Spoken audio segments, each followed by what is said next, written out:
수험생 여러분 안녕하세요. 상크이자스입니다. 이번 영상도 아공법 제가 읽어보면서 공무원, 경찰, 소방 수험생들과 같이 공유해보면 좋은 내용을 한번 읽어보고 제 개인적인 의견도 좀 알려드릴게요. 한번 읽어보겠습니다.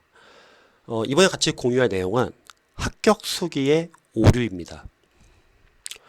수험생 커뮤니티나 고시 신문에서 흔히 접할 수 있는 합격 수기는 수험생들에게 시원한 청량함과 더불어 많은 실질적인 도움을 준다.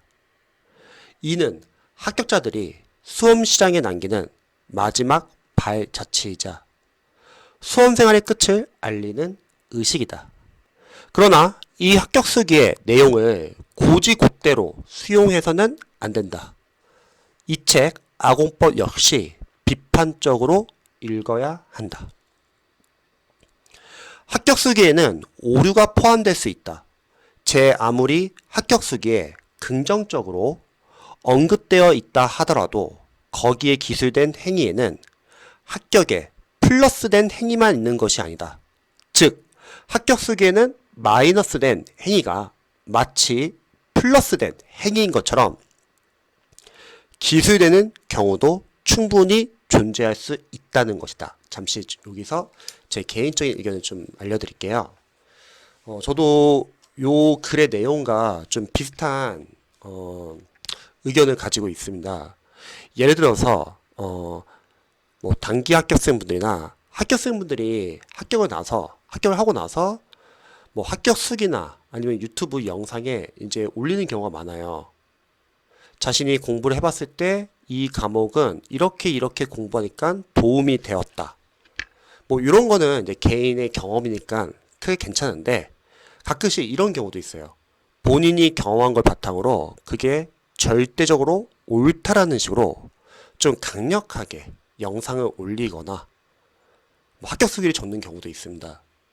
그런데 영어 강사로서는 우리 합격생분들이 과목당 20문제를 시험 봐요. 뭐 40문제, 뭐 50문제 시험이 아니라 20문제 시험. 그러면은 그 해, 합격한 연도의 해에 그 과목이 쉽게 나올 수도 있고 어렵게 나올 수도 있어요. 그런데 자신이 경험한 거를 객관적이게 생각하고 무조건 그렇게 공부해야 한다. 이렇게 올리신 분도 계십니다. 이런 건 약간 유의해 주셔야 돼요. 제가 알고 있는 어떤 단기 합격생분은 영상에서 영어 문법을 공부할 때 해석은 중요하지 않고 일단 암기 위주로 공부를 해야 한다. 이렇게 강력하게 영상에서 알려주시더라고요. 그런데 강사 입장에서는 그 말이 좀 조심스러운 게 그 합격생분이 합격할 당시에는 영어 문제가 운이 좋게도 암기 위주로만 나왔다고 하면은 그게 그렇게 생각할 수도 있는데 실제로 기출을 분석을 해보면 최근 기출을 분석을 해보면은 단순하게 암기 파트만 묻는 게 아니라 이해를 바탕으로 응용해야 하는 파트도 있거든요. 그런데 합격생분들은 20문제 시험에서 그 해에 그 시험을 합격하고 나서 그걸 바탕으로 경험을 안 한다는 거예요. 그리고 실제로 제가 합격생분들의 영상을 보거나 합격서를 읽었을 때 강사로서는 이거 시행착오 한 건데 그런데 합격생분들은 그게 마치 성공의 요인이라고 잘못 설명하는 경우도 많습니다. 그래서 수험생분들이 이런 거는 한번 비판적으로 좀 볼 수 있어야 돼요. 20문제 시험에서 뭐 합격점이 나오거나 운이 좋게 뭐 합격 컷을 넘겼다 하더라도 그 과목에 대한 전문가는 아니거든요. 그런데 합격생분들 중에서는 자신이 경험한 걸 바탕으로 그거를 일반화시킬 때는 이런 문제점이 있습니다. 근데 요즘 유튜브를 보면은 막 조회수를 올리기 위해서 또는 구독자를 올리기 위해서도 그런 식으로 강하게 어필하시는 분들 많이 계시더라고요. 그런 건 수험생들도 약간 좀 유의를 하셔야 될 것 같습니다. 계속 한번 읽어볼게요. 합격자의 90%는 합격 수기를 쓰지 않아. 이 부분입니다. 시험이 끝났을 때 그 시험에 합격한 사람들 중 과연 몇 명이나 합격 수기를 쓸까? 10% 이하라고 보면 된다. 10명이 합격하면 그중 단 한 명만이 합격 수기를 쓸까 말까 한다는 것이다. 나머지 9명이 합격 수기를 쓰지 않는 이유는 명백하다. 귀찮기 때문이다. 물론 합격자들 역시 수험생 시절에는 합격 수기가 쓰고 싶어 안달이 났었다. 합격 수기만 쓸 수 있다면 당장 죽어도 좋겠다고 생각했다. 그러나 합격하는 순간 거짓말처럼 쓸 생각이 사라진다. 당신도 합격해보면 알 것이다. 천하에 합격 수기 쓰는 일보다 귀찮은 일이 없다. 합격생이 각종 커뮤니티에 합격 수기를 남기는 것은 아주 특별한 경우라고 보면 된다. 그래서 한번 읽어볼게요. 당신이 대형 공무원 시험 커뮤니티에서 모든 합격 수기를 읽었다고 하더라도 그것은 빙산의 일각에 불과하다. 그 수기들의 공통점을 찾아낸다고 하더라도 그것을 대다수 합격자들의 반번론이라고 성급하게 일반화시킬 수는 없다. 즉, 표본 집단의 부족으로 성급한 일반화의 오류를 저지를 수 있다는 것이다. 이 부분도 저도 좀 추가적인 설명 좀 드릴게요. 저도 이제 많은 학교생들 배출하고 저희 학원에서도 이제 전국 지점이 있기 때문에 매년 많은 학교생들 배출을 합니다. 그리고 학교생분들에게 합격 수기를 써달라고 요청을 해요. 왜냐면 합격 수기라는 거는 각 과목별로, 직렬별로 수험생들이 본인들이 들어본 과목, 강사들 다 다를 수 있고, 그러면 강사 정보와 교재 정보도 알 수 있고, 합격생분들의 어떤 합격한 노하우도 알 수 있으니까 저희는 합격 수기를 써달라고 이제 부탁을 드려요. 그런데 많은 분들이 잘 안 쓰세요. 저희도 학교생분들도 진짜 소수의 분들만 써주세요. 즉, 이 말은 여러분들이 읽고 있는 합격 수기도 마찬가지예요. 많은 학교생들이 쓰는 게 아니라 진짜 특정한 분들이 쓰는 겁니다. 그리고 저도 이 의견에 약간 좀 공감하는 게, 많은 합격 수기를 읽었다 하더라도 빙산의 일각에 불과하다. 물론 뭐 공통점은 있을 수 있죠. 수기마다.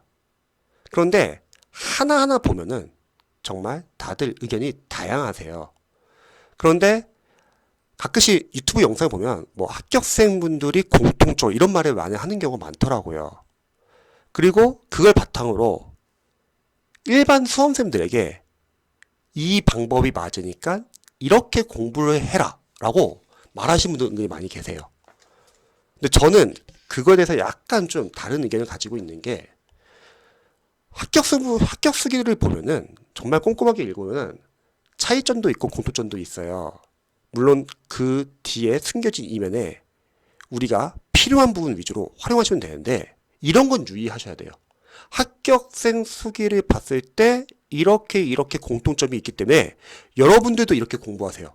이거는 잘못된 게, 저도 오랫동안 많은 수험생들을 상담을 하고 관리를 하고 합격생들을 배출해왔지만 수험생들마다 다들 달라요. 기반도 다르고 언어 습관도 다르고 공부하는 습관, 언어 기반, 베이스 다 다릅니다. 그런데 그거를 무시하고 합격 수기에서 공통점을 말한다. 그 합격 수기의 합격생분들이 오랫동안 공부해서 NC생인데 시행착오를 많이 해서 합격한 분도 계실 거고, 또는 누군가 단기 합격생분들 중에서 베이스가 있어가지고 빨리 합격하신 분도 계신다는 거죠. 그러니까 그거를 절대적으로 기준으로 삼으면 안 된다는 거예요. 그래서 여러분들이 이런 거는 약간 좀 참고하셔가지고 비판적으로 보시면 좋을 것 같습니다. 자, 계속 한번 읽어볼게요. 5%의 방법론이 과연 대세인 방법론인가? 합격 수기를 쓰는 10% 중 대략 5% 정도의 합격 수기가 수험가의 보편적인 공부 방법론으로 알려져 있다. 강의, 이론서, 문제집, 요약집 중 강의와 이론서에 할당되는 공부 시간이 절대적으로 많은 공부 방법론이다. 이게 참고로 아공법 쓴 게 상당히 오래되었죠. 잠시 제가 좀 확인해 보면은, 이게 지금 최신 쓴 게 아니고 2011년도에 초판이 나왔으니까 이제 3판이 2016년도에 나온 거예요. 그러니까 이 당시라는 걸 약간 여러분들이 좀 감안하고 들어보시면 좋을 것 같습니다. 그런데 과연 이 5%의 공부 방법론이라는 것이 과연 정석인 공부 방법론인가? 나는 이 5%가 다른 방식으로 공부했다면 시험에 훨씬 더 빨리 합격했을 것이라고 본다. 즉, 5%의 합격자가 주장하고 있는 방식을 가지고 이를 정석적인 공부 방법론이라고 받아들이는 것부터가 이미 수험학적으로 오류라는 것이다. 자, 계속 한번 볼게요. 다음은 대세인 방법론이 가져다 주는 성과는 무엇? 이 부분 한번 제가 읽어볼게요. 수험시장에 떠도는 대다수의 합격 수기에서 소개되는 공부 방법론은 강의와 이론서 위주의 공부 방법론이다.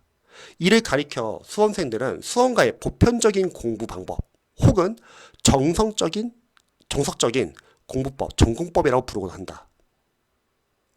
일부 예외적인 편법적인 수기가 존재하긴 하지만 수험가에서는 설 자리가 없다. 이러한 예외적인 수기들은 수험가에서 사장되고 마는 것이 현실이다. 어쩔 수 없이 수험가의 평균적인 수험생은 합격 수기에 소개된 수험가의 보편적인 공부 방법론으로 공부한다. 그러나 그들 중 90% 이상은 그 해의 시험에서 불합격한다. 그 방법론을 통해 극히 일부의 수험생들만이 천재적인 수험 감각으로 1, 2년 만에 합격을 한다.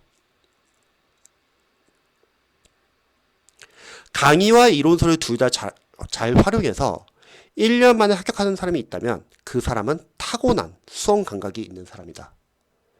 이런 경우가 실제로 존재한다는 사실을 부정하지는 않는다. 그러나 적게는 5과목, 많게는 8과목으로 치러지는 공무원 시험을 준비하는 평균적인 수험생이라면 반드시 지독한 시행착오를 동반할 수밖에 없다.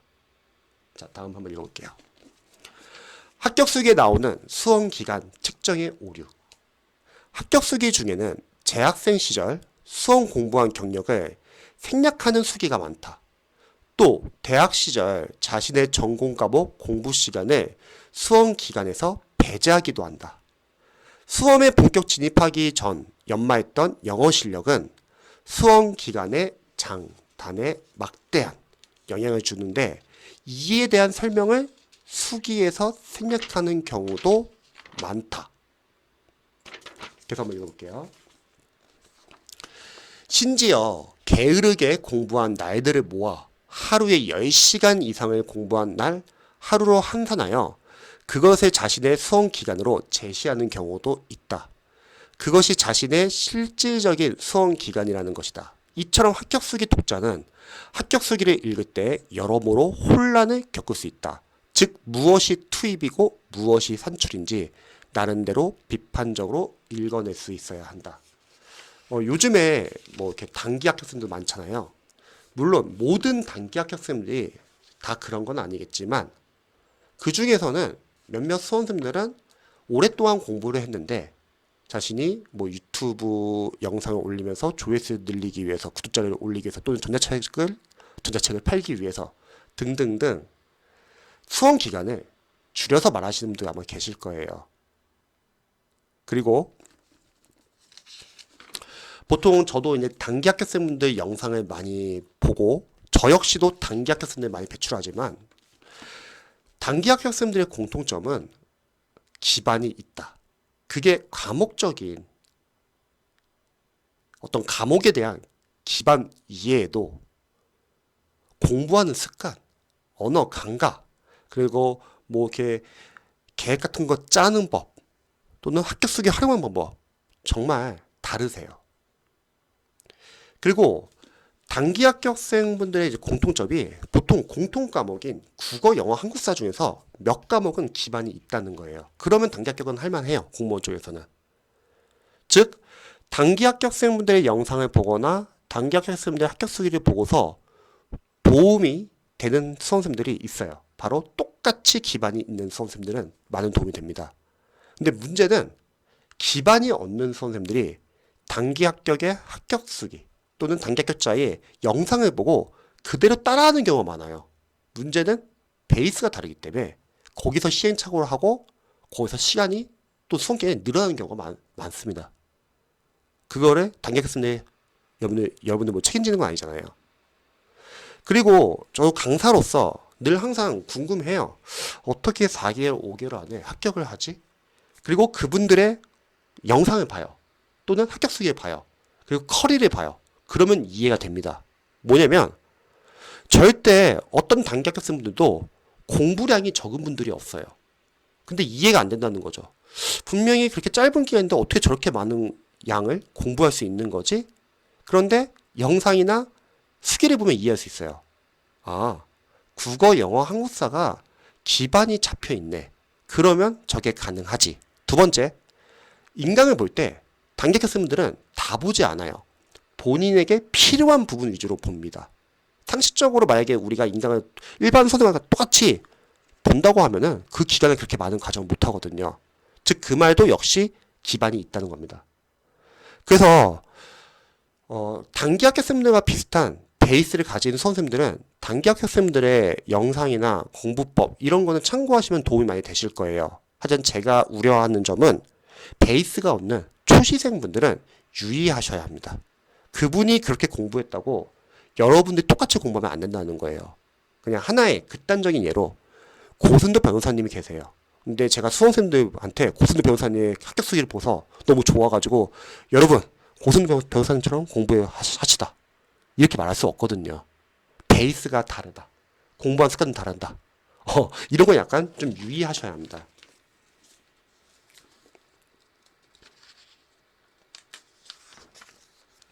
자, 마지막 부분 한번 읽어볼게요.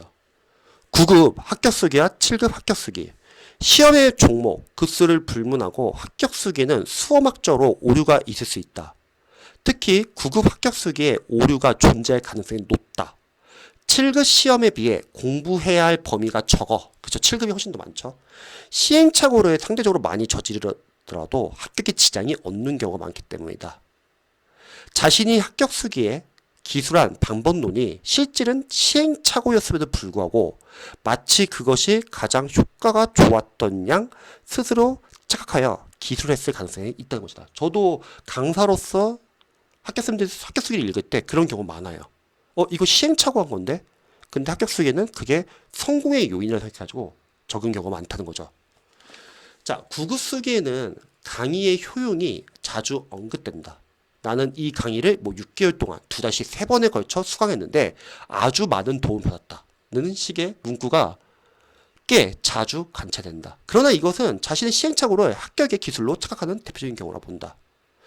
우리가 가끔씩 합격 수기나 영상 보면은 저 기본서 인강을 2번 들었습니다. 어떤 강의를 2번 들었습니다. 이거 도움 많이 됩니다. 이렇게 말을 하는데 사실은 아니죠. 강의는 한 번 듣고 그 한 번 들은 걸 바탕으로 그 시간에 본인이 공부를 하면 더 효율이 높은데 강의를 2번 들었으니까 2번 들었으니까 도움이 되었다. 이렇게 말하시는 분도 많이 계세요. 그러니까 이런 것도 약간 유의해야 한다는 거죠. 참고로 강의는 여러분 한 번만 들으세요. 2번 들을 필요 없습니다. 강의를 듣는 이유는 강사님의 도움을 받아서 시험에 나오는 출제 범위도 확인해야 되고 이해가 안 되는 부분이 있으면 이해할 수 있게 강사님이 도와주실 거고 그리고 강사님들이 이렇게 찍어줄 수도 있겠죠. 이런 부분에서 여러분들이 강의를 들을 텐데 그럼 강의를 한번 들었으면 그걸 바탕으로 여러분들이 직접 이제 인풋과 아웃풋 연습을 하고 해독을 해야죠. 똑같은 강의를 2번 들을 필요 없습니다. 2번 들으면 당연히 2번 들으니까 좀 더 이해는 되겠죠. 하지만 여러분들이 아웃풋 연습을 안 했기 때문에 다시 시간이 지나면 또 많이 까먹습니다. 자, 마지막으로 7급 수험생의 경우 저런 식으로 특정 과목을 공부할 시간적 여유가 없다. 그렇죠. 이 당시에는 7급이 워낙 과목이 많았으니까요.